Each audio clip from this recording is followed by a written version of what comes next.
On a Wednesday with our good buddy Scott Morris. Hey, hey. So Scott, you are, is this the fastest increase in rates that you've seen in your time in the business? This is the fastest increase in rates that anyone has seen in their, supposedly, so 1994, I believe there was like I was going to ask you that. A steep incline, but so it's in 25 years. What kind of delta before the show starts have we seen here? Well, let's see. We were still quoting 3.25 in December. In fact, I've got someone who I just closed this last week, who we locked at 60 days, who closed at 2.75, and now we're like 4.75 is par conventional. So we'll talk about that, guys, with Scott Morris of Ross Mortgage and with Valerie Easter.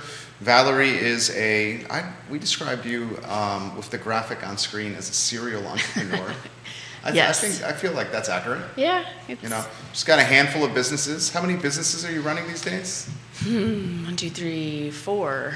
4 businesses in many different categories. And interestingly, she got her start in real estate as a mortgage officer. In the mortgage business. In Florida.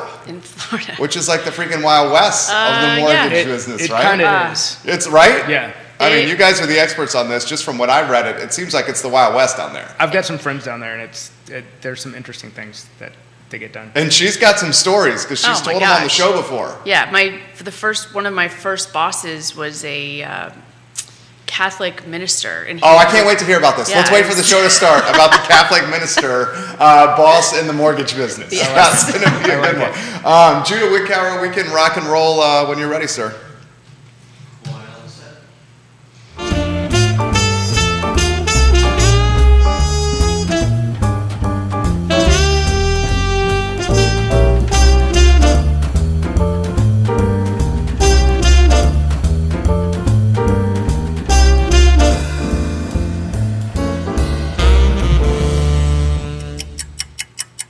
Guys, good Wednesday morning. My name is Jerry Miller, and welcome to Real Talk here on the I Love Seville Network. Thank you kindly for joining us. A crazy Wednesday morning, certainly for me. I think perhaps for one of our guests, and Valerie Easter, found out about 4 minutes before the program that one of our tenants had 3 cats in her office. Just had that conversation in the hallway. That's fantastic to know in an office building, but that's a topic for another day and something I will handle after this program. Judah Wickower is our director. Wednesdays, we feature the fantastic Scott Morris of Ross Mortgage. And today we have friend of the program, serial entrepreneur and all-around A-plus people, Valerie Easter in studio. My friends, good morning. Good morning. Thank you for joining us, Valerie. Yeah. Scott, good to see you. Yeah, thanks for coming on. Thanks, love being here. How's everybody doing? We're doing well. Certainly going to talk rates with him. Yeah. We got an expert in the house. Before we talk some rates, how about a flip book on Val and an introduction for Val for everybody that's watching? So, start off the day with the home inspection, which is always good in this market because it's just hard to find homes. And I have a bunch of short-term rentals. I sell real estate. I have 2 CBD businesses one's golf-specific, one is health-centric. And so I'm here to kind of share my knowledge with everybody and talk business. Recently engaged? Getting married. Oh, married. On April 2nd. Congratulations. That is very close. Yep, yeah. Close. Very nicely done, Art. If you're watching the program, I'm sure you are. Also, 3 dogs. 3 dogs. Some kids. 2 kids. Some investment properties. 4 investment properties. Very well-connected parents. Yep. Everybody's in Florida. Everybody's left me, so. Well, doesn't Jeff dabble here from time to time? He'll be back in turkey season. Brings him back to Virginia. Last time I saw your pops, it was on the pickleball courts at Greencroft. Mm-hmm. The very tall with long reach, Jeff Easter. Yeah. All right, so a lot we want to cover here. Scott, why don't you jump in, and Val, please feel free to interrupt at any time you want here.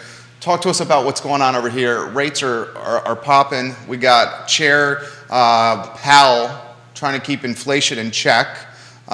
He's doing that at a time of a war He's doing it at a time where inflation is out of control and everyone's terrified of potentially a recession on the horizon. I certainly am nervous about that. So, my friend, the show is yours. Where do you want to start here? Well, I mean, so we've kind of been ringing this bell for a while. I've said that things would go up faster and higher than what they've predicted, and we're going up faster and higher than what anyone has predicted. And it's part of that because we came off such a big low. The government had its thumb on the scale to such a degree that when they took it off, we're seeing the reaction to that. And the question really is, how long does it last? How bad does it get? Where do we end up? And when you think about that, you've got to think, how long does the inflation continue? Because that's going to continue the exit out of bonds, which is going to affect mortgage rates, not so much what the Fed is doing specifically with their policy. Now, as the Fed increases the rate, if they go 6, 7, whatever they're going to end up doing this year, at some point you're going to see mortgage rates, they'll level off while the Fed is still moving, assuming that what the Fed is doing actually starts to work in relation to inflation. But with that said, once the Fed gets to a certain point and then how long it takes to get there, when are they going to, do they bring rates back down? Do they start buying bonds again? At what point do they create the R word, if that's what ends up happening, because generally it's created by Fed policy, and what does that timeline look like? And that's what I don't think anyone really has an answer for. The pulse you're hearing from clients and the folks you interact with, Richmond, Charlottesville, Crozet. There's just no inventory, and what's happening is that anything that's even remotely affordable becomes unaffordable with the multiple offers. And we've actually we lucked out on a house recently because it clients you're representing? Clients I'm representing because it was listed at $350, and they were like, we're not even going to look at it because that is the top of their budget, and there's we can't bid up, so that's it. So it sat on the market for, circle back through, and it said 10 days. It's been active. And I was like, what is going on? So I reached out to the agent. I said, do you have any offers? And he said, no. We said, I'm not even getting showings. And I don't understand because it's such a great property. And it was a great property. It is a great property. But I think that it was just in that price point where people assume that it's going to be bid up to 400 and some odd thousand, and so we kind of lucked out on that one. But it's just, I think that's the biggest strain, is just being able to find a house to move into. And people they're timid about putting their own home on the market because if it sells, when it sells, they don't know where they'll go. Isn't that a wild problem to have, that it's that people aren't getting offers because clients have become so just shell-shocked at making attempt after attempt where they're like, you know what, I can't deal with the disappointment of making another offer. That's like paralysis of analysis. That's 100%. How do you, and you obviously navigated that well with your clients. And my client got their closing costs paid. What? So, Did you hear that? Yeah, which is completely unheard of. Like, completely unheard of. So I'm getting that done, but it's all off-market, transactions. Yeah. It's like, when I hear something like that, I'm like, so you said that your neighbor wants to sell your house and you want to buy it? Well, I think we better get to work. Yeah. A lot of comments already coming in here, and we'll welcome some friends that are watching on LinkedIn with questions. We will get to these questions, including the one that I just asked off air. It's interesting that people we're gonna ask this. How quickly have you seen rates rise this fast? From Stephen on LinkedIn for Scott Morris. Stephen on LinkedIn. I don't think anyone, or most anyone, has seen rates rise this fast in such a short amount of time. Since the last time anything close to it happened was like 1994.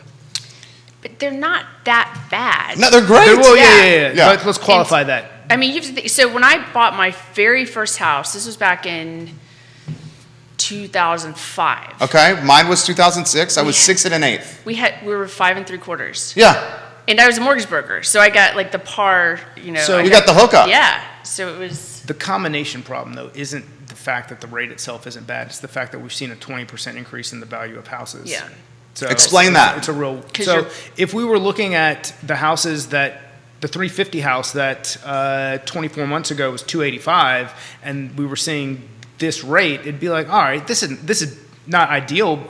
Actually, 24 months ago we were at this rate at that $285 price, but now the same house is $350 versus being $285, and we're not done going up. I think and your purchasing power is decreased because of the interest rates. Yeah. So, Chris Jensen, what's up, buddy? Welcome to the program. Giving you some props over here. We love you, KJ. Huge fans of you. Let's talk about the market and where you think things are going to go. Val, why don't we get you in the mix here? We are now at that back end of Q1, 8 days left in March in the first quarter. Do you think this in any way stabilizes, or are we going to predict more craziness? I am hoping that it stabilizes. And I've already seen a couple more homes hit the market that are a little bit more affordable. But, talking to the home inspector this morning, they're starving for, everybody thinks that this is such a great market. And they're like, oh, realtors are doing so well. But there's no houses to sell. And there's no houses for home inspectors to inspect. And then people are buying houses with no inspection contingencies. So then they're having no homes to inspect. And what he kind of threw out there was that he's now kind of shifting his business model. So when you go look at a home, he'll walk through with you when you're looking at the properties to do inspections at that time. So there's like a rate for the day to go look at stuff should something come up. Ray Cadell has highlighted that on the show, of Ray Cadell and Associates, where he's going to try to welcome an inspector to do like an eye test inspection and not the full inspection. That I find very intriguing. Because it's major systems are the biggest money pits. The roof, come up. The roof, foundation, any termite damage or mold, because those are things that can get kind of costly. But yeah, I'm hoping that it will, with the rates going up, with just the lack of inventory, because people are worried that hopefully it'll kind of level out and the inventory will come back and we'll see prices kind of stabilize, because it is out of control. And everybody wants now the commissions cut. So all the commissions, and I know we're not supposed to talk about, commission stuff, but I've seen things come up that are like half on the MLS of what it used to be. So we're working more for less. Put that in perspective here. And have you heard some of this as well, Scott? A little bit. It's something that, I've talked about on the show and advocate against is, I don't know if this is coming from, so I certainly see where buy side is getting cut down, and then it's in a combination with where I talk about these Angie's List for realtors, where they go in and it's just another vampire. It's somebody else. It's not like they're doing it for free. They're going in, they're getting in touch with someone who wants to sell a home. They're taking a portion of it and then saying, okay, now we want you to do it for this. If you want this, here's what you have to, lower your standards for. Yeah, and it's unfortunate because everybody thinks that it's so easy, right? Selling real estate's really easy. You're making all this money and you're not doing anything. It's like I turn into Dr. Phil. I have to know all these different things, right, and all of these legal parts that come on, all these contracts and things that protect people and happen behind the scenes that they just have no idea. And there's sometimes up to 6 different parties to a contract. From the home inspector, if there's an HOA, you have pest remediation, you have like all kinds of people that are involved, and it's not just this really simple thing. And when you see for sale by owners or people that pay like a flat rate to put stuff into the MLS, and we as agents go into a transaction knowing that we're going to have to probably do both sides, and we're getting paid less than we would if we were just doing one side. And we're grateful, but it's still kind of like, come on, guys, like this is our livelihood. Right. So we got Lee Vogler watching the program, 3-term city councilor in Danville, Virginia. Lee, hello and welcome to the program. We're excited to speak to you on Friday about your designated outdoor refreshment area, your DORA, which we're very much have been pushing here. That's Friday. So I want to get Scott in the mix. I know they were doing that in Danville, but They're doing it in Danville. They're planning for Albemarle, Greensboro, Winston-Salem, Manassas. Scottsville. I can see Manassas. I'm trying to encourage the folks at City Hall to do this here on the downtown mall, which seems like a no freaking brainer. I know. Don't they? I know in Stanton, starting in I think April, they shut down the whole on the weekend. They did. Whole, like Main Street. They're starting. I guess it's starting back up in. That's correct. And they did parklets where they're taking parking. Parklets are huge in Culpeper. This man loves parklets. You want to be a proponent of parklets here on the show? Yeah, the parklet thing is great. It adds seating for small businesses, and it opens up a little more traffic where you wouldn't normally get it. And if you're the city, why aren't you a proponent for something that's going to give you more revenue? Amen. Thank you. Culpeper Community Spotlight. So funny because there's so many times when that comes up, but the city does everything they can to squash it. Yeah, all the time. They do, and I'm not trying to throw shade on anybody here, but how about we create an atmosphere that's pro-business for once? I mean, let's do pro-business, dear God. Please, Charlottesville. So Lauren, welcome to the program. Nicholas Erpy, hello, and welcome to the program. LinkedIn is popping right now. This is a question for Scott Morris here. Do you expect, we talked about this, so clearly other people are wondering about this as well. Do you expect the rates to eventually subsidize or go back down if inflation does get in check? A follow-up from Steven on LinkedIn.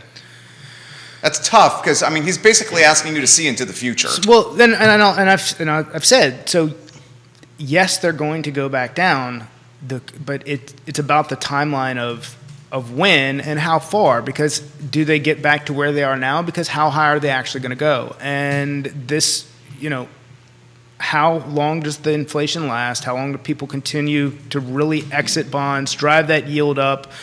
And then when the government steps back, they're not going to go back in until the government does something to tip the scale again. And they're going to have to go too far to come back in this direction. And it's a matter of, I've said on the show before that typically if you look at your U.S. 10-year, double that, and you get your 30-year fixed mortgage. But what happens is as we go up, that starts to change. It's not quite a double. It becomes less and less the higher we get. So when we're at, does the U.S. 10-year get to 3.5? Does that mean that we're going to be at 7% in a 30-year fix? Probably not.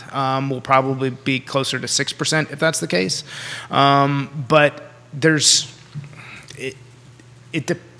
how do we get that high? And if we get to that high, are we going to come back down? Yeah, absolutely. We'll be refinancing people, and people will be cheering again. But what's that? What does that timeline look like? And that's what I don't have an answer for, because we don't know how long inflation is going to continue and how much Fed policy it's going to take to actually affect it.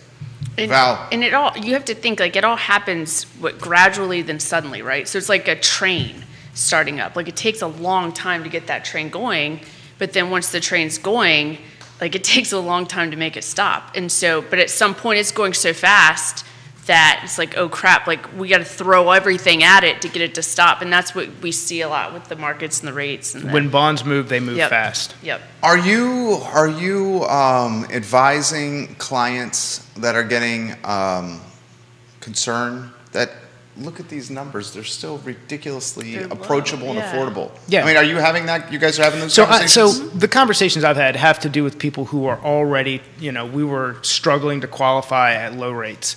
That's where it's tough because they're getting, it's a 1-2 punch with not only the rates going up, but it's forecast that property values are going to continue. We haven't seen that peak yet. We're gonna get through at a minimum this spring fall market, and property values are going to continue to increase. They won't stabilize probably until late this year, early next year. And if that's the case, certain people in certain price points are going to lose their purchasing power. So that's... And kind of explain, because I try to explain this to clients like HOAs, right? Mm-hmm. So I try to tell them, what is it, like $50 in HOA payment is about like $10,000 in purchasing power. That's roughly correct, yeah. Yeah, so if you have like a $300 a month HOA, it's going to pull down your purchasing power. And just making sure, like with the total, debt to income ratios and the affordability of it. And the problem in Charlottesville is that are HOAs. Some of them are super high, and they don't give you anything. Yeah, what's a good example of that? Is it Walker Square on West Main? Those HOAs are astronomical. Now, they do have a pool, but besides that, the amenities are quite limited. And it's like you can hear everything. You can hear everything. I believe Belmont Lofts are quite Monticello high. Overlook? Monticello Overlook is another example. Lewis and Clark, the Lewis and Clark building here. Yeah. Oh my gosh, dude. I mean, I guess the amenities is being downtown. That's the amenity there. But you're not like, it's not dormant, it's not like pool and stuff like that. I've always looked at that building as, and I'm sure it's a pretty dope building. Yeah. Don't you think? There's a curb like on the back, and I think there's 2 spots, and they say Easter on it, and I have no clue which Easter. Is that your Easter family? I don't think so. It's okay, it's not your Easter. Finish your thought over there, Scott Morris. So it's always been an amazing location. Like, yeah. So I mean, it overlooks the mall. It's like the first building you see coming down West Main. Absolutely. And it makes a statement. Yeah. And the spots have great views. If it was single Jerry, I think he would be eyeing that building right there. But it's married Jerry with son and a wonderful wife. All right, so we should talk about this. We got questions are coming in fast and furious here. She's got quite a following of folks in this community. This is from the man we have dubbed the King of Greenwood. Wow. Kevin Higgins routinely comments on the show. Kevin, we love your comments here. So both of you guys can offer perspective here. Any sense on current homeowners with adjustable rate mortgages and how that may impact future homes coming on the market? Is data available that suggests owners may have to sell because they no longer can afford their mortgage from rising rates? This was an issue in 2008. Could this be an issue now? In addition, paying higher taxes on their homes, cars, insurance, inflation, everything else that goes with it. So, Scott, why don't you start with Higgins, King of Greenwood's question? So for the past 3 years, I've strongly advised, why with rates this low, why do you want to get into an ARM? Like, it's only going to adjust up. Like, is this so? How many of them are actually out there? I know that there's probably some doctor loans that were written, and maybe a variety of others. But at the same time, a lot of those people, should they choose to, can refinance out, and they're going to probably be in a great position because they got a lot of equity. So even if they're taking a higher rate from where they're already at, they're losing the risk of the year-over-year increases after they've hit this probably 5-year mark that they're coming to. Good take. Your thoughts on that, Val? I think that the biggest, so not a lot of homeowners have the adjustable rates. Like, I know that a lot of investors do.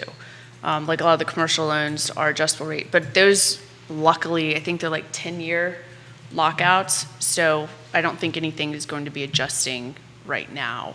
Will we see the ARM become a financing vehicle of the near future? I mean, the ARM soured a lot of folks 2008, 2009, 10. Is that still as popular? So it may be once we get to what we see as, or what people maybe expect as a crescendo for these rising interest rates, it may be attractive again if we're looking at it potentially adjusting down over time versus adjusting up, and what those options might be, 2 years from now. So my Florida house was an ARM. It was a 5-year ARM, and it was the 575, and it adjusted down to 2.875. Wow. So I got the good adjustment with that. But I think, and it was, my first home, and the rates were lower because it was an ARM, and so I think that that's why, people do go that route. And if they know that it's like a temporary, so they have like a job, they're only going to be there for 3 years or 5 years, then you might see the popularity of the ARM come into play. But I just think it's still a great product. It's just not a good long-term product. So if you know you're going to be staying in the home, raising your family there, or wanting to be there long-term, it's probably a good idea to refinance now and get things locked in before things start going up, because it will adjust. I mean, it'll adjust. What is it, 1 3/4, or it just depends on what your program is? It depends on what your program is, but yeah, there's a lot of options. Kelsey says, is the ARM essentially the doctor loans you're talking about? No, it doesn't necessarily have to be a doctor loan. I just know of a couple. I know of the few that a couple. I don't think I've. rates have been so low. Like it's something that you haven't had to do it. I advise against it. Right. Like why tell me the benefit that you see in doing this? And then most of the time that's the end of the conversation. Good question right there, Kevin Higgins, and we'll get to the follow-up question here shortly.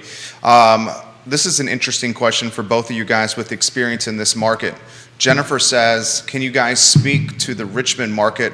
I know Scott has said he does business there. Valerie, can you guys both offer perspective in the Richmond market and how it compares or contrasts to the Central Virginia market? It's the same. I mean, the houses they're on the market for hours, days. It's not, there's more inventory though, right? More inventory because there's more people. There's exponentially more people. So there's definitely more opportunities. There's a lot of different neighborhoods. There's a lot. Richmond has a lot to offer, and as you spread out, you've got Goochland, you've got Manikin-Sabot, you've got Powhatan, Chesterfield, you've got South Chesterfield. Like there's all these different areas. Hopewell is fairly inexpensive, so you've got a bunch of different areas that are more affordable. And still be 20 minutes from town. Yeah. Town. Scott. You're a Powhatan. The country boy just came out right there, and Scott, my buddy. So your experience in Richmond with applications and pushing loans through? It's very, very active, but a lot of the same struggles depending on price points. So I've got, there's still people who go out and disappointed that get that shell shock of not getting an offer across, but that's just what it is. It's still a very active area.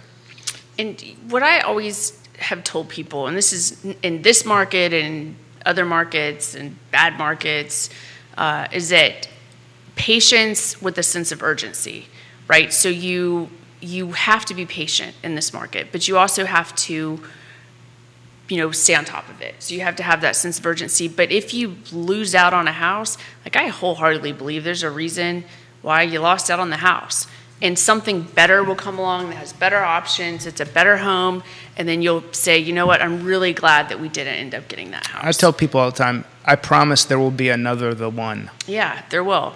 And so that's where you can't get discouraged, and it is that patience with a sense of urgency. Kevin, who's just a fantastic viewer and listener of this show, just sent me 2 attachments through Facebook Messenger.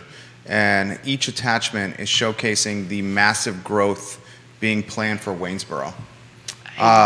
He says, he literally, and we'll talk about this constantly, he's showing a brief rundown of the coming soon businesses in the city of Waynesboro.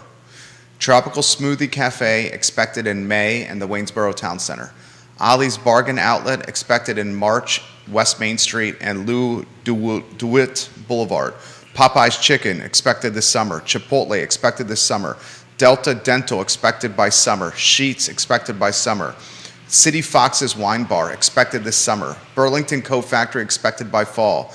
Another restaurant expected this summer in the former Tasty Freeze. A second restaurant in the former Ruby Tuesdays building expected this summer. Then he sent me a snapshot of Creekwood Village, a large development being created behind Martin's Market and Grand Furniture. 170 lots are being planned for the Creekwood Village subdivision. 170 rooftops. Well, they just aren't they tearing down the JCPenney in Stanton, and they've got all of that commercial development coming in, and it's mixed use and apartments, and I think the only loan tenant that's still active is Belk over in Stanton right now. Is that right? So Kevin Yancey is watching, another Kevin watching the program. Give us some insight of Stanton. The man knows Stanton inside and out. I mean, it is blowing up over there. That's the church. Tell us about that. So I had a duplex in Charlottesville and sold it in February, and I'm doing a 1031 exchange, which I know we were going to talk about, it's really cool. So it was built in 1865. It was the very first African American church established after the Civil War, and housed the first African American choir. And I think in May they're doing a big ceremony and putting a plaque out on the street for it. But the people that own it now, we actually close on next week, Tuesday, I think. And the current owners, they restored it. I mean, it is beautiful, like just perfect. It has the original bells. You can ring the bell in the bell tower.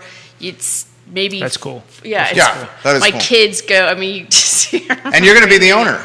Yeah, and so that's dope. We've got a special use permit for 2 units to be rented out. So we've got 3 bedrooms, 2 baths upstairs, and then 2 bedrooms and 1 bath on the first floor.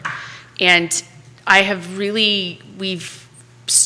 joined all of these Stanton groups and forums, and it's really cool to kind of watch how things are growing and how helpful everybody is. And like when a florist burned down and people offered up their space for the flowers because they didn't get burned, and just this great sense of community. And I do have to say it's not dissimilar as far as like that nosy portion where people always want to try to get in your business.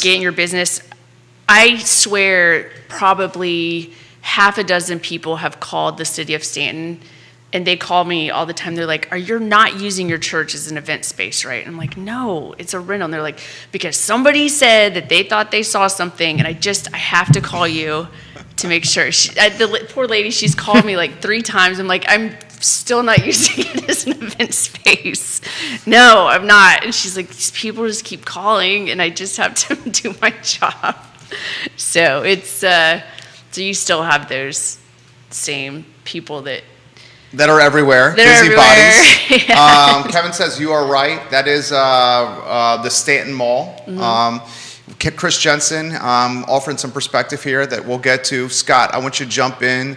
1031s and how the footprint of real estate just continues to expand with landlocked Charlottesville and quickly escalating Albemarle County pricing people out.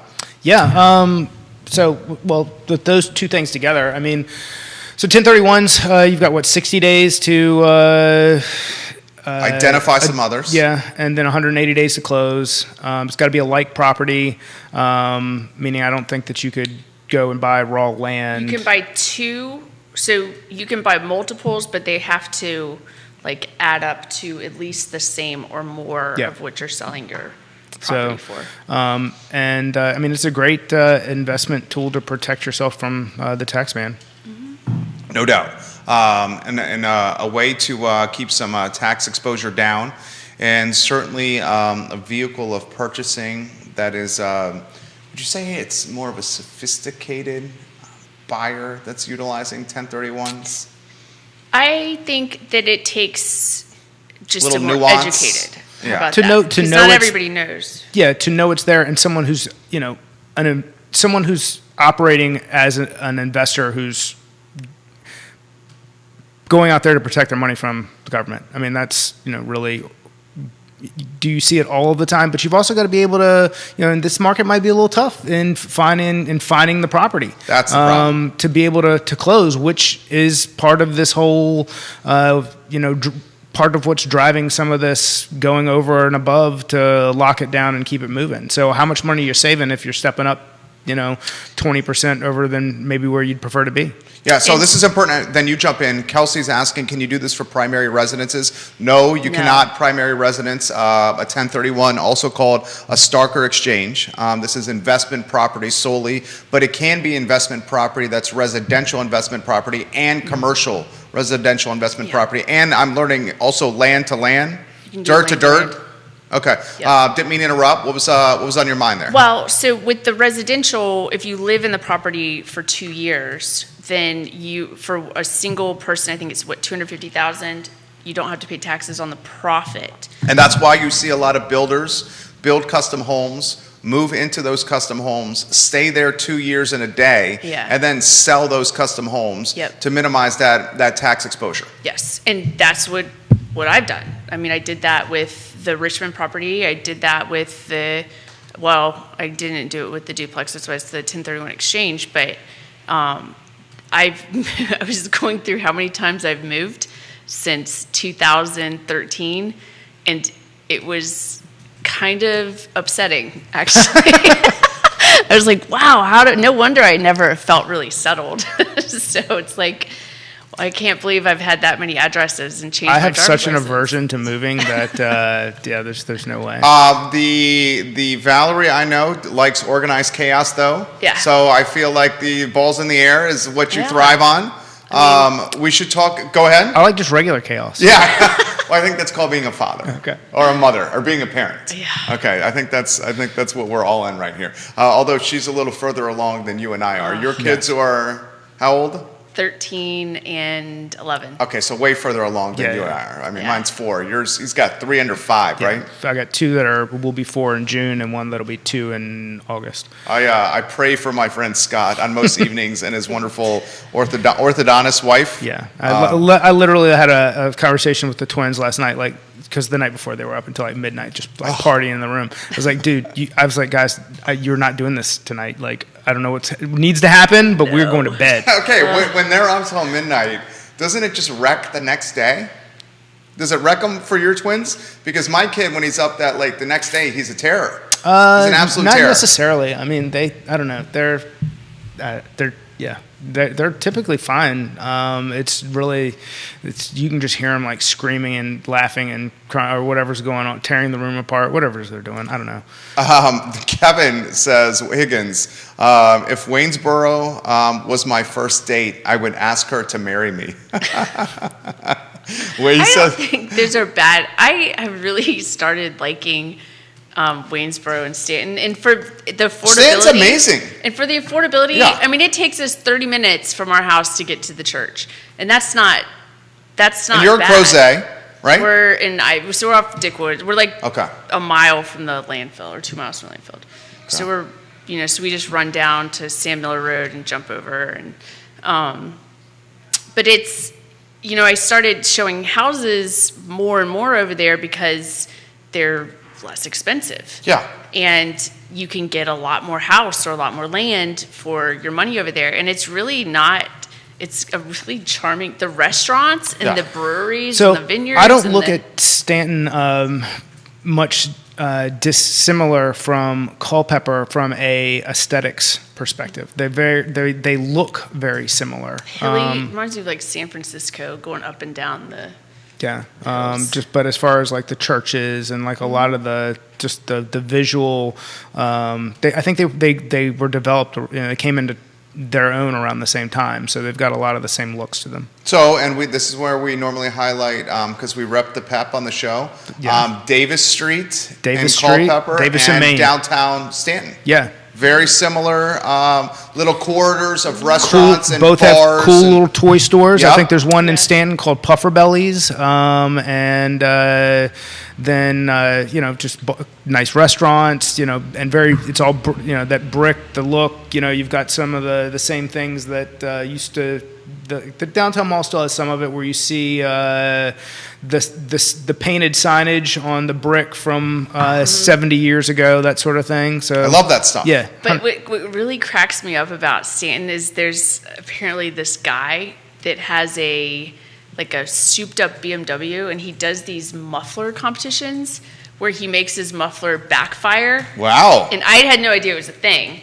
But I see in these message groups that it's like the Muffler Guy strikes again. And so apparently people think that it's gunshots happening in Stanton. And it's this guy with he's the just muffler. he's trying to keep property values low. Oh my gosh. But and people get they're like, he's got Maryland tags. Like somebody needs to pull him over, and he's friends with the cops. We need the Muffler Guy in the city of Charlottesville, Scott know, Morris. Can we get him over so here to keep the funny. property values low? We've got Fry Springs. Yeah. Yeah. Fry Springs Beach Club. Got a zinger right there. Scott Morris, that's man. a low blow over there to the Beach Club. Yancey, King of Waynesboro, says Augusta County is the second largest county land-wise in the state of Virginia. 629 plus square miles. Mm-hmm. So they have the land to develop.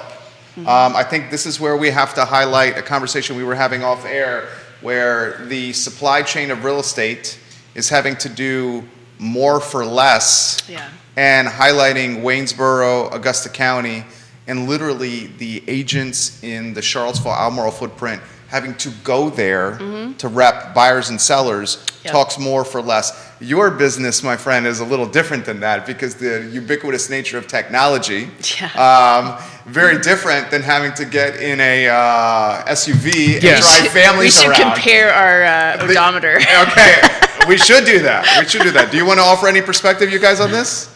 So, yes and no. I mean, I find that a lot of my energy comes from where I'm physically placing myself. So if I'm not spending some time in Richmond, Roanoke, or wherever, as many phone calls and Zoom and everything else I do, there's plenty of value there. But sitting down with people and truly developing relationships kind of makes a difference. So, and I'm here once a week. I'm Manassas. So I do definitely log some miles, but I'm not doing it in the same capacity of, all right, now let's go see 5 more homes. Yeah, and like we were talking about before the show started, I have a friend that's been an agent for 19 years, and she said this market, she's done. Like, she's getting out. She's piecing out. She has driven so many miles. Her contracts, things just aren't getting accepted. She said their whole office over the entire weekend with all the agents, only one offer got accepted of the entire office. And she's like, I've got to, this is burning me out. And so she's switching into financial advising. So she's kind of pivoted. That's a tough field too. It's another tough field, but I was like, but she feels like she has enough contacts with her real estate database after almost 20 years that she can offer a lot of value to her Rolodex, her personal Rolodex. So what do you think, Scott Morris? I think that everyone makes decisions that are best for them. I don't know that I could advise on someone that I don't know in that capacity. Are you seeing a lot of folks you're doing business with piecing out of the game? I'm seeing in some they're not really message, but private groups and stuff like that, people having little meltdowns about, especially if a lot of their business was based off of refinance, what are you guys doing to stay in front of realtors? It's like, the same thing I was doing the entire time, staying in front of them. That's where true relationships are built. One of the things that I want to highlight that Scott is doing extremely well is the Culpeper Community Spotlight Facebook group. Please join the group. I've noticed you as a host in some of these videos are doing quite a great job over here, buddy. I mean, thanks. I'm getting to be a little smoother with my interview. I like the one in the was it the I like it where I stare at the camera like a psychopath when I'm not talking. I'm trying to get away from that. The wicker chairs, was it Wild Lines? Yeah, Wild Lines Art Studio. Yeah, you did a great job. Thanks, man. I mean, I thought it was great. I legitimately thought it was fantastic work right there. How about this for Valerie? What about Petersburg? People are asking about Petersburg is really affordable. Yeah. I mean, it's really affordable and it's growing. There's people are literally asking on the show about Petersburg here. That just shows you the market conditions we're in. There's some great investment properties in Petersburg. You're going to have a lot lower rent, but with people not being able to afford the houses, then you're going to get the tenants in there. It's Petersburg. It's historic. It's it has that neat little area where what is that big steakhouse? Is it the Capitol Grill or something that's right in Petersburg by the I think there is a Capitol Grill. Off the top of my head, I can't think of everything else that's out there. I know. No, it's got pretty historic buildings. I saw this giant it looked like the rotunda that was for sale in Petersburg. It's very deteriorated. But I want to say they wanted $75,000 for it. $75,000. Yeah. Wow. And I was like, well, it's going to cost $1 million to restore rehab. it. Yeah. But okay. So that puts in perspective. Yeah. Lynn Refro Young giving you some props over there. I think she's watching in Bon Air, Virginia right now. Folks in Buckhead, Georgia, watching the program. Jamie Turner the man is amazing. He's the mayor of Gordonsville, now repping the PEP in Culpeper. He said the last time Valerie was on the show, she spoke about Airstreams as short-term rentals Yeah. Has there been any more progress made on that? Yes. First off, when was the last time you were on the show? It was months ago. Yeah. So the fact that this guy remembers this, Jamie Turner, bravo. Phenomenal memory right there. Airstreams. So we have the Airstream, but I think we're going to sell it just because we have it with a business partner, and it's... I hope my wife is not watching this. She's going to be like, what is she? And it's just too... Does your wife want an Airstream? She loves it. Yeah, it's getting complicated with the business partner with... because it would go on a property that I have. So what we ended up doing was we got this tiny little A-frame that looks like a little bitty like Hobbit house. And we have it on Hip Camp, and it's rented all the time. Do you know what Hip Camp is? I mean, I assumed it was hippie camp. Is that what it is? So I assumed that's what it was as well. I was hoping you were going to say that. Is it a hippie camp? Hip Camp. Okay, so it's cool camp. Okay. It's a cool camp. So tell us, I've never heard of Hip Camp. Give us some perspective here. So have you heard of this? Does it smell like patchouli? It does not. It does not, actually. So we actually last summer. Sometimes it does. Among lots other things. Lots of weed. I can imagine. That's good. Okay. So last summer, we actually traveled. We drove from Charlottesville all the way out to Yellowstone, and we tent camped, and we used Hip Camp. So we stayed on people's property all the way across the country. We stayed at really interesting places, very cool places. We stayed in a corral at a ranch. We stayed at this guy named Uncle Harry or something, and it was kind of as creepy as you would think. Okay. But Uncle Harry's property. Okay. But it was This sounds like a Rob Zombie. It was cool. Yeah. He was like all into it, and he had this big projection screen, so anybody that was staying at the campsites could go watch. We watched like the Avengers or something, and in Sioux Falls, South Dakota, and so we, going through this, we have the A-frame. This is you and Art?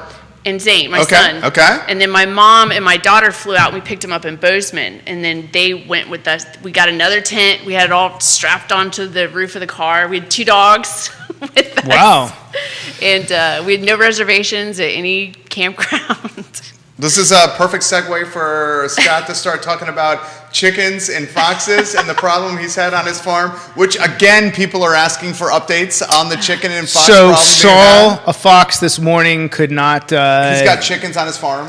We have and the foxes quail. are killing the chickens. Yeah. He's got a farm in Culpeper. My daughter has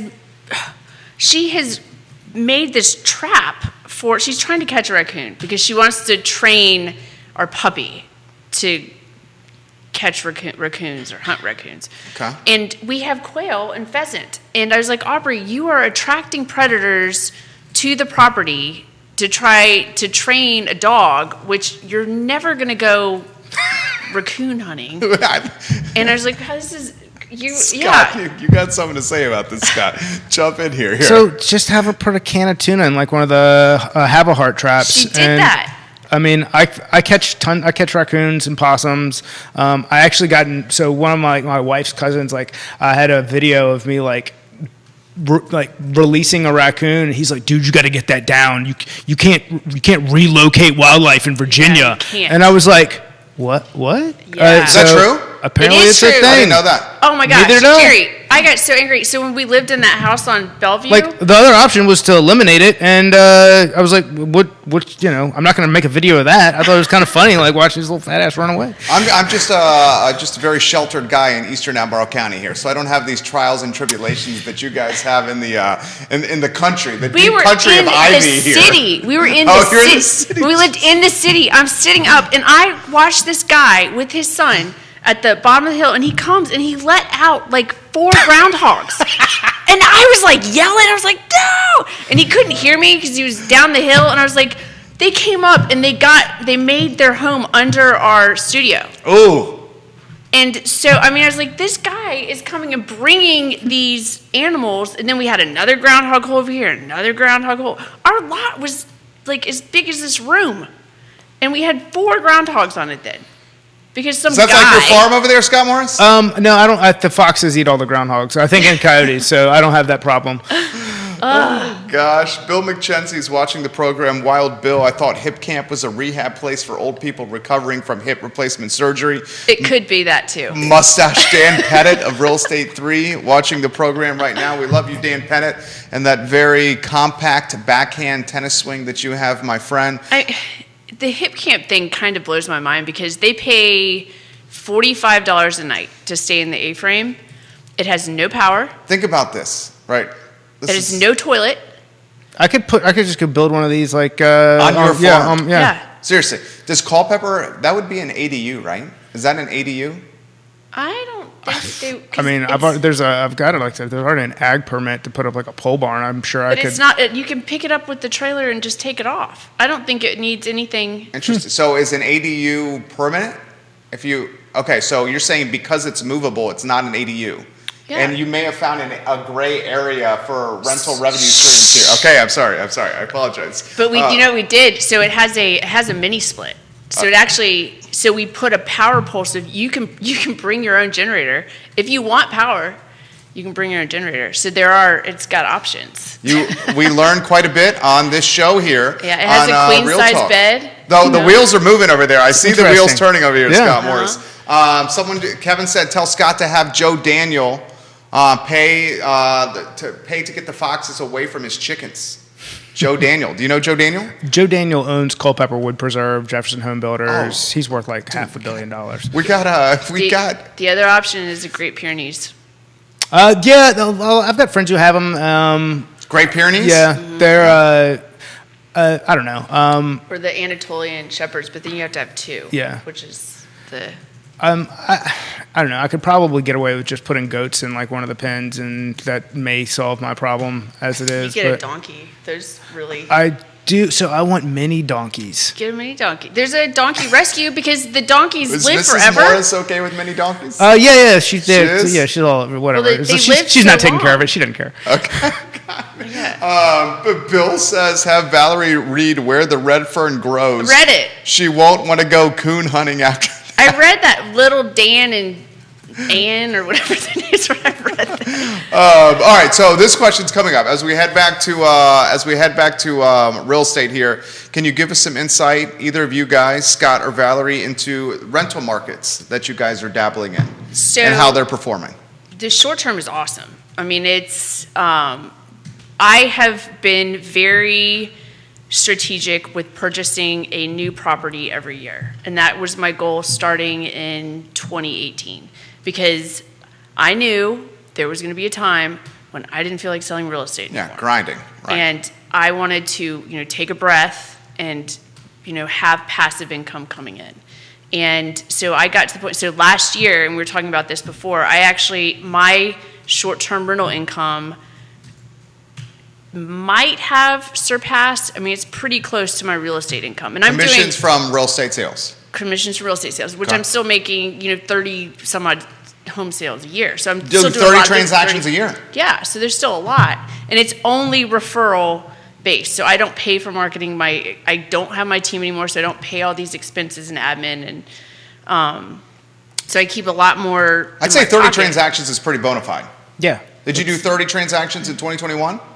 Me? Yeah. Yeah. I've been consistent. Because my best year I did 100, and I could have.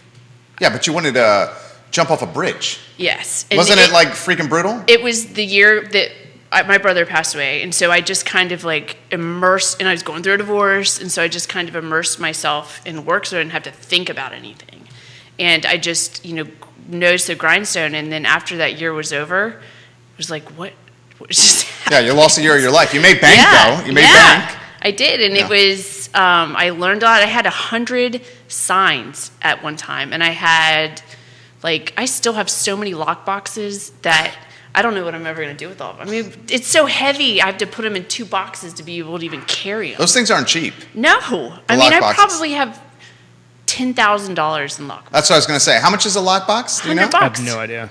$100. $100 a box. So, So I've really been, purposeful with that and I've gotten deals. Like the properties that I've bought have been, that patience with a sense of urgency and finding there's things that people don't like because and I've had to suck up and deal with some crap. Like that whole building that was built next to the Bellevue house and the fence that looked like crap and the dust from the guy drills into the side of the mountain. He's like, I didn't know there was rock there. It's like, what do you think a mountain is? It's like, come on. Like, this is absurd. So all the cars on the whole street were covered in red mud. And so I've dealt with crap knowing that when it's done, things will be better. And then I sold it and, that's the 1031 exchange in the church and got my house that I live in now because nobody knew what to do with it. It was a 1970s log cabin that was incredibly antiquated, and it had good bones, but nobody knew what low ceilings, 7-foot ceilings. My father walked in and his hair touched the beams. Former NC State football player. Yeah, 6'7" tall. And so it's just kind of, what are you going to do? And it had 2 buildings on it because it was 2 separate parcels, but they shared a well, so they couldn't separate it. And we dug a new well, so they're separate. This man can dig a well. Our well is 550 feet deep. That's pretty damn deep. And 50 gallons per minute. Once they hit it. Yeah, it's there. Yeah, that's pretty deep. Yeah. Scott, anything you want to add to here? And we got a piece of property that folks want us to talk about. I was going to, my question would have been, do you think there are still deals out there in the current environment? I think so. I think it's the things that you just... Do you really think so? I do. In the city, in the Albemarle County? Are you talking about... On the market, not currently active. I think there's stuff out there. We talked with Rachel Burns about this, who's in the house flipping game, and she said it's pretty brutal right now. So there is a piece of property that my stepbrother put an offer on that's not listed, that is an amazing piece of property. That you want to talk about those 2 that sold for $799? Yeah. Over off of Shamrock is a better property. Those are back on the market. No wonder. Back on the market. But the property that he put an offer on is a better property in a better location for exponentially less. So it's just finding people, because everybody's still selling, but they're not necessarily putting it on the open market. And I don't know why they wouldn't, because they're going to get more for it on the open market than if you do, pocket deals. But they're like, oh, but I'm saving my commission. It's like, but a commission may be, $15,000, but they may get you $50,000 or $70,000 more. Well, the data is very much well documented that when you list with an agent, the likelihood of you earning a considerable higher price for your home is pretty well proven. And I more than pay for myself. That's what I'm saying. In all situations. Yeah, so and on top of that, it's a brutal process. As someone who's done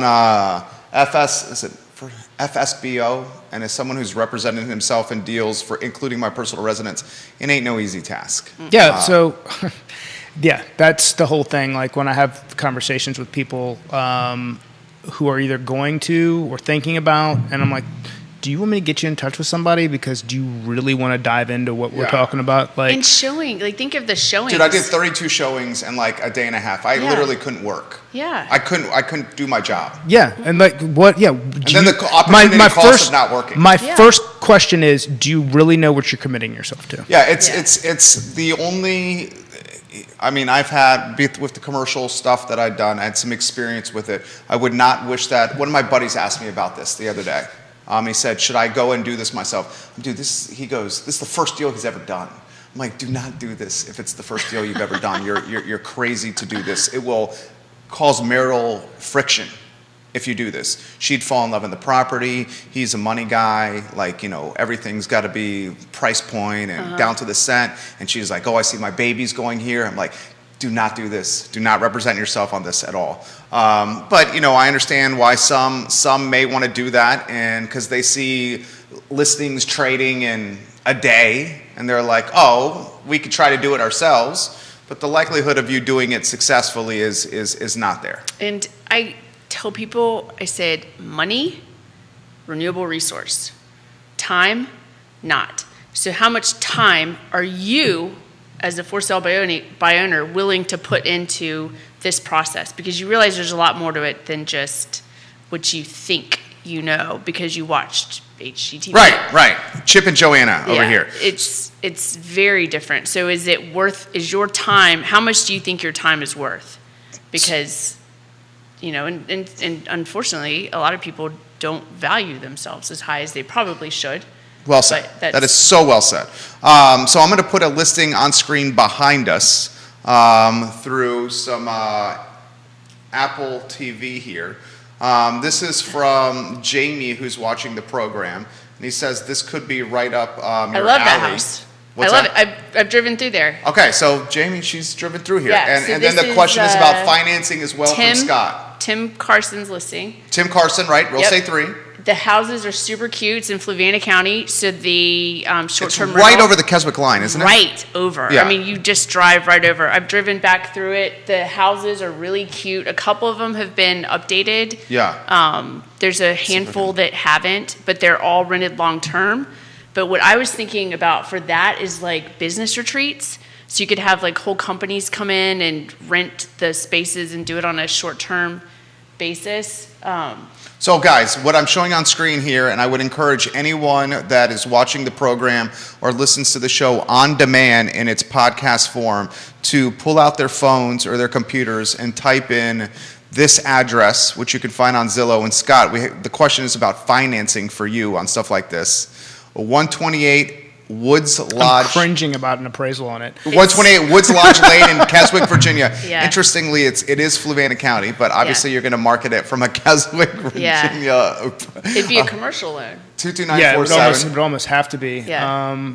I don't see. How many homes are on this? I think there's 10 or 13. Yeah. I forget how How many. could you do this, Scott? From a financing standpoint, I mean, the price point is the asking is $2,650,000. It has been on the market for some time, so I would imagine there's some wiggle room here on price. But Scott, jump in.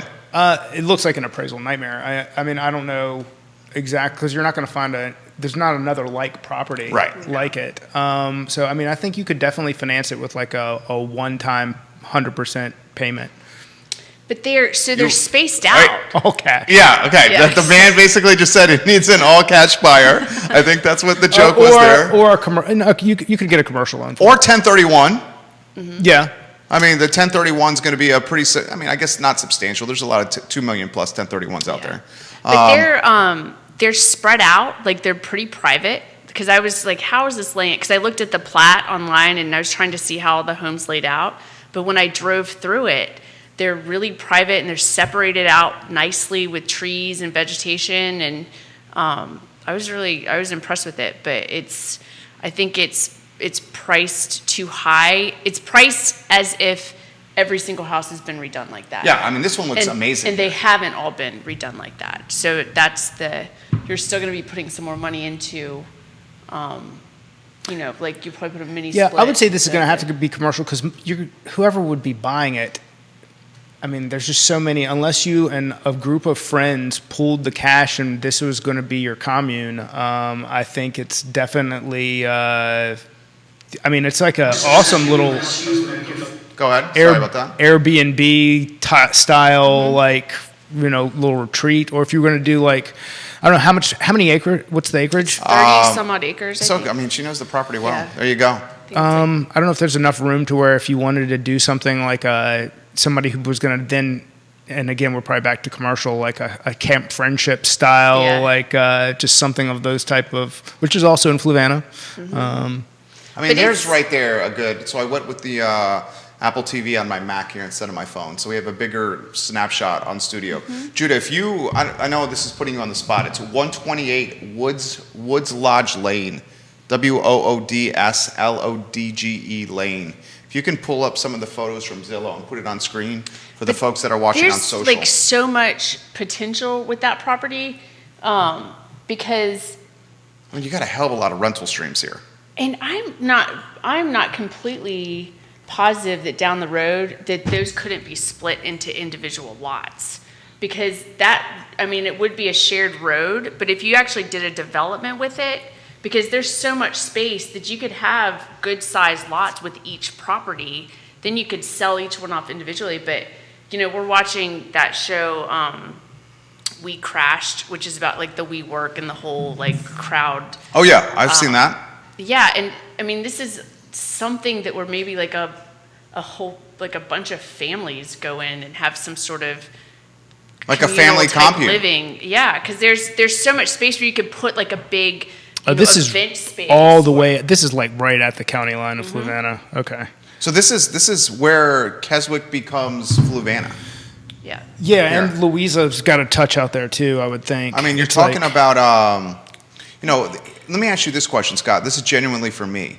Would financing ever consider subdivision potential down the road when doing the financing? So with this, the biggest problem is there's so many, all these units on there. You're not going to find another property that you're going to be able to go and compare this to and say, all right, hey, look, it's got 10 properties. Where's your comparable? Like, where are your comps at? Like, that's going to be the biggest struggle here. What would be a comparable to something like this? And it's going to go jumbo. I don't think it exists. I think you're going to, this is some sort of commercial loan. It's a unicorn. Yeah. So 2,650,000. I mean, the debt coverage is almost there. Like with the rents that are in place now. Rents, yeah. But it's still a little bit That high. makes it a tough investment when you're going, the debt coverage is almost there. Well, that's because the price is that's why it hasn't sold.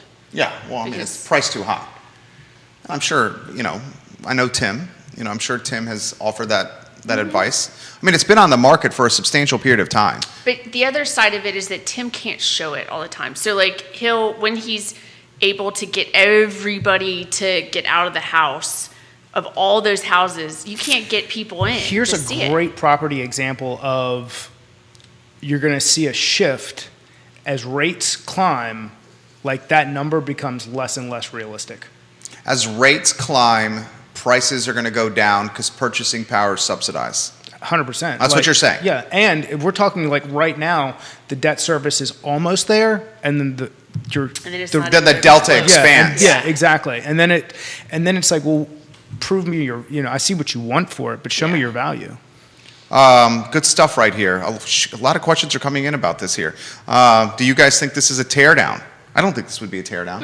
I think that they're all workable and they're all solid little houses. And, kind of what I've learned with the short-term rental part, because I know you were talking about the Outer Banks and you wish that you got a bigger house. Scott's got a rental in the Outer Banks. Mm-hmm. Yeah. Can we talk about that, right? Yeah. We talk about that? Yeah. Because you wanted a bigger house because you can get multiple families in and then the rents are bigger. But the flip side of it is that if you look on like AirDNA, for like the perfect example was the church building. The 3-bedroom, 2-bath they had the projections as less than the 2-bedroom, 1-bath. Because there's more smaller groups that are going to rent it more than the bigger groups. So, like, you'll have more bookings, I guess. I see you want to jump in here on this. I mean, but it's not the beach. Which is so the beach is you get multiple families that travel together. And while you can still do that at my house at 5-bedroom, 4-bath, it's these 8 bedrooms that really start to like crack that. Huge numbers. And talking to Trisha Midget, who's like a monster on the island, she's like, we never run into a problem where people. It's not like they don't rent; they just rent for less. Yeah. So that becomes what maybe why I wish I'd gone bigger, but at the same time, I'm super happy with because at the end, at the end of the day, like if I didn't have to rent it, I wouldn't, and I don't have to now. But like I'm not there all the time, so like why not? Yeah, take advantage of it? And you are there more than most. Yeah, that have vacation homes. Yeah, I mean you said once about a week a month, right? Yeah, during like from here to September. If I'm not, my wife is. Can you offer perspective on financing for vacation properties for those that are watching? You do that, right? Yeah, absolutely. So right now, second home rates took a hit. The government adjusted because I think there's going to be some correction there, and we've already seen some correction. And hopefully that also goes to impact some of the people who were purchasing them as to turn into Airbnbs or investment properties, and really not be in them, especially in an area like Charlottesville where we're already facing such an inventory shortage, where it's it's an enticing place to be, and we were seeing quite a bit of that. And I think we're still seeing some of it from Northern Virginia and out in Greene County and areas like that can be used as a potential second home, but also something where it could rent well. But the catch with that is, from the financing standpoint, is that if you have it as a second home, you're technically not supposed to rent it. You can if you're there for, I think it's something, it's not a lot of time. I want to say it's like 100 days. Okay. Well, okay. So here's the question then, because I just had a client close on the house of a wintergreen, and he was going to rent it out, but it already had a contract on it, like a rental agreement. And so that agreement had to be adhered to for like 60 days after he closed on it.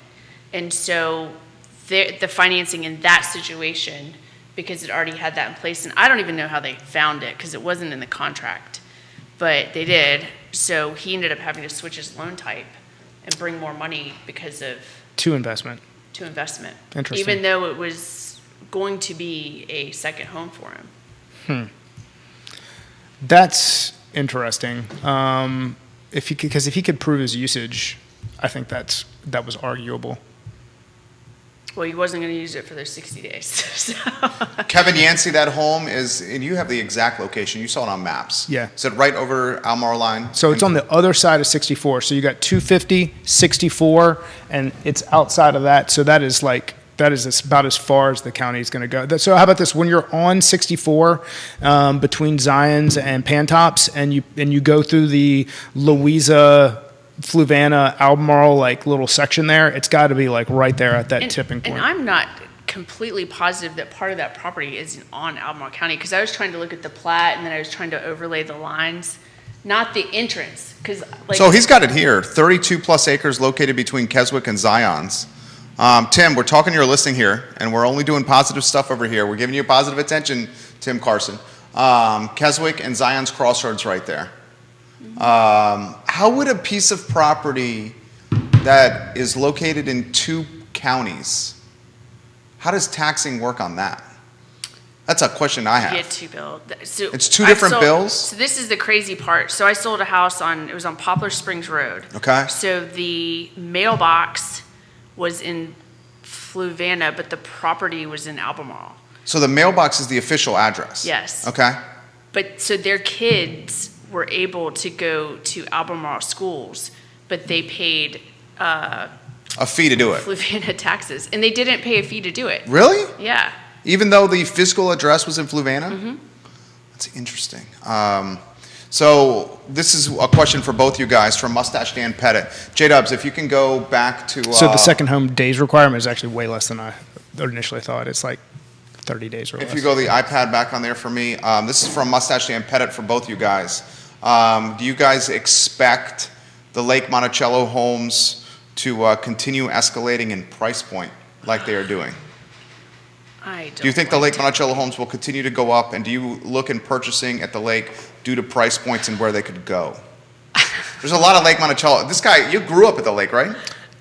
I grew up in Fluvanna. Oh, in Fluvanna. Okay. I hate the lake. Okay. As a real Bing, bing. estate agent, I hate the lake. I hate Why? the Because lake. you're saying the various gates and getting in? Oh my God. Is that why? Yeah, or just being a friend and like going to visit Like, your friend that lives in the lake. It's like awesome. Now I'm trapped at going 25. And the GPS always gives you the wrong. Yeah. And it's, So my take on pricing at the lake is and has been as it's going to cap at a certain point, but you've got the properties vary from like a very nice waterfront home to the original ranchers that were built in place in the early 80s. Yeah, that are like 1,000 square feet. Yeah, with and the bad plumbing that Yeah. needs to be replaced, and Yeah. Quest Plumbing, you're talking. Yeah. Quest. Yeah. Okay, so finish your thought here? So Because they're going pretty high here, the prices. they are, but it's going to turn into, now, here's the other thing. So there was a Forbes article this week that we're 4 million units short of rentals.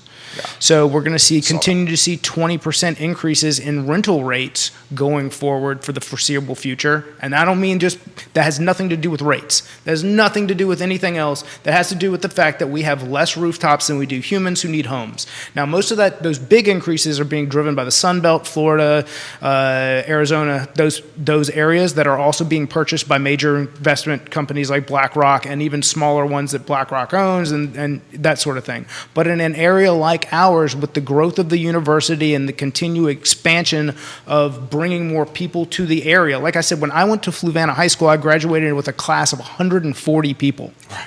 I mean, that's just not where we are anymore. But as we continue to grow and people own those houses at the lake, the price is going to go up. At some point, it's going to be capped because investors are going to have a hard time, even with rent increases, not the ones that own now that just refinanced into the threes for an investment property, or maybe better than that depending on what they did.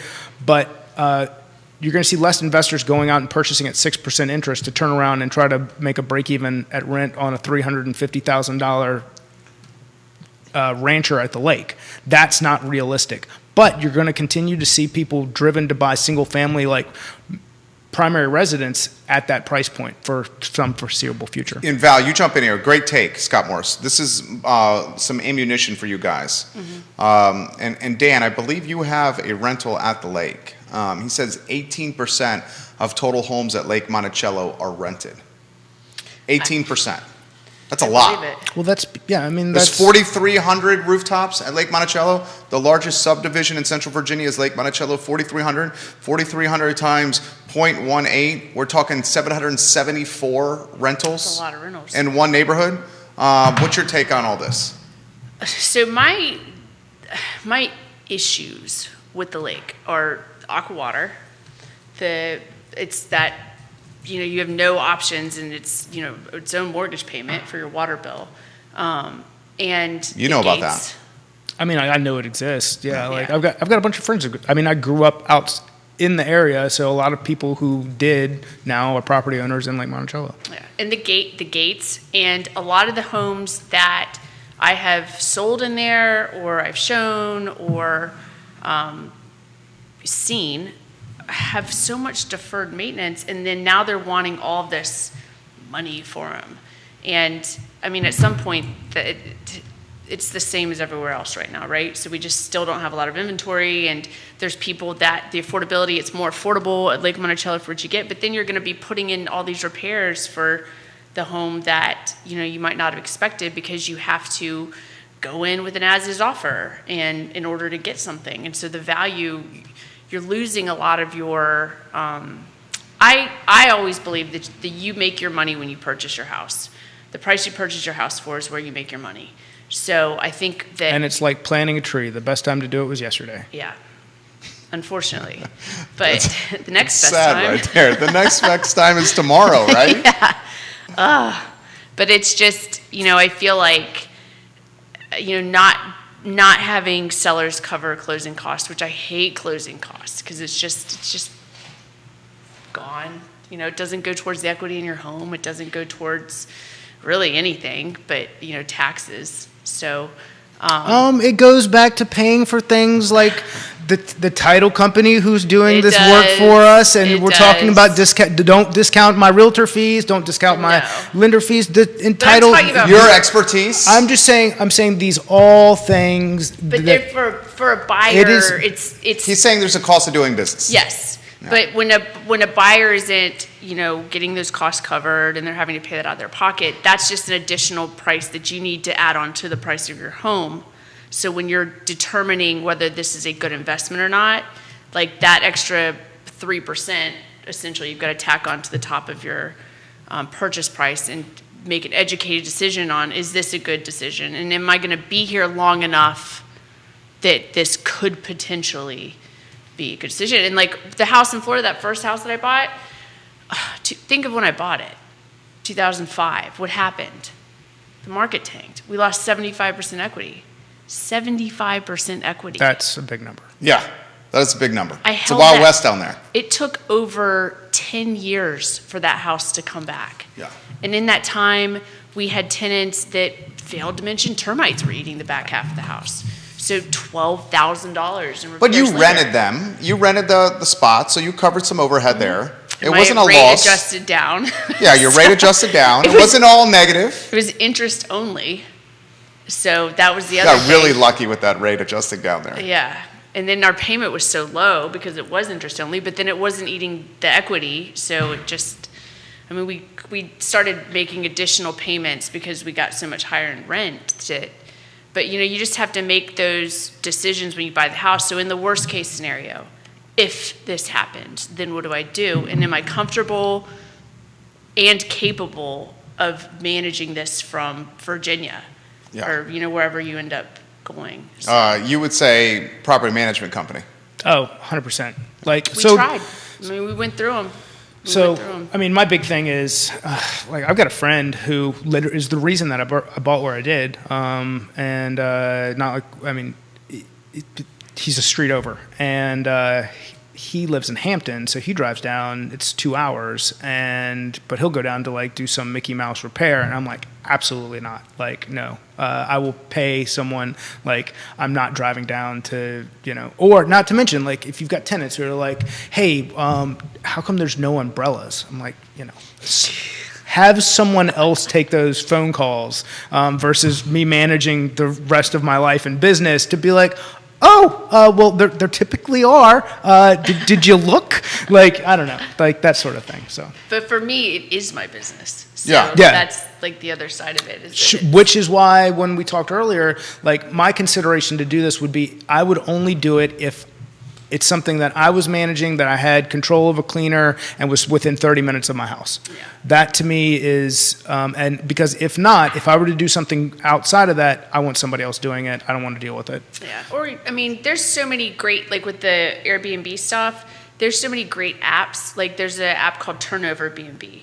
And so you partner up with, a cleaner that you have gone through everything. I want my, it's a silly thing that you don't think about. So in the bedrooms, when we're making the beds, we have to fold the sheet over the comforter, because if you don't, nobody sleeps under the sheet. It's they don't know it's there. And so unless so there's all these little things that, you have to teach your cleaners to do. But that app syncs with Airbnb, VRBO, Booking.com. And so when a job comes up, they just accept it. Or if they can't accept it, it goes to the next cleaner that you have, a partnership with. And so there's ways to really easily manage these properties from afar with all of the apps that have been created, from hospitable.com to Beyond Pricing to Turnover B&B, and just a bunch of different platforms that become that property management company that when a maintenance issue comes up, it will notify them, so you don't have to field those phone calls. But it's just, getting through and learning and developing those relationships from Virginia. If I was in, Nags Head or the Outer Banks, which, takes time. It would be a challenge to do that. So, yeah. Guys, it was a blast. Seriously. We went 30 minutes over. I just looked at the time for the first time. It's 11:40. Fun stuff. So why don't we close with some final thoughts, a final take for each of you guys. Why don't you go first, Val? Everyone that's watching. Patience with a sense of urgency. Patience with a sense of urgency in this market, for real. It's just, it'll come up, the perfect house will come along, and you just, it just has to make sense. And you got to think, a lot of times real estate becomes, people see something flashy and they want it, but you have to be smart about it. And just because it has a shiny thing doesn't mean it's the right thing. So listen to your real estate professional, and the rates are great right now. And so I think that if you are thinking about selling your home, definitely sell it, because something will come up. And there's ways to safeguard, in your contract, that the contract is contingent on you, the seller, finding another acceptable property. So that way you're not going to be left homeless within a time frame. So Good there's take. ways to mitigate. Nicely done. Scott Morris. Same theme, which is if you're going through the struggle, if you're out there, if you're a professional who's gone out and shown 20 homes and none of your offers have been accepted, like just be kind, communicate at a high level, keep making phone calls, keep doing all the things that you do that make you successful to begin with, and things will continue to happen. And for the homeowners out there who go and make the offer for the one, and if it didn't work out, then it wasn't the one. There will be another the one. And it's a roller coaster ride, but at the same time, just continue to grind and go do the things that make you and those around you successful and happy. And get pre-approved first. And So, yeah. and call your lender Yeah. and have that conversation. First. How about a plug there for Ross Mortgage? Thank you. There's a lender Thank to call right there of Scott Morris. Guys, I enjoy this. Seriously. Definitely. It was a lot of fun. Yeah. It was a lot of fun. Good dynamic on this Wednesday, guys, on set here. Judah, thank you for adjusting on the fly with that listing for the viewers and listeners. So those that are asking, and I see a lot of you are, you can find the show in totality anywhere you get your podcasts. We also stream to every social media site known to mankind, and all our programming is archived on iloveseville.com. It's turned into a library of content from influencers and stakeholders and experts around this community. This is the Wednesday edition of Real Talk, guys, on the I Love Seville Network, presented by Ross Mortgage and Scott Morris, and we're very grateful for Valerie Happy to be here. for joining us today. We will be back in 45 minutes, guys, with a shorter edition of the I Love Seville show today. Take care. Bravo. Nicely done.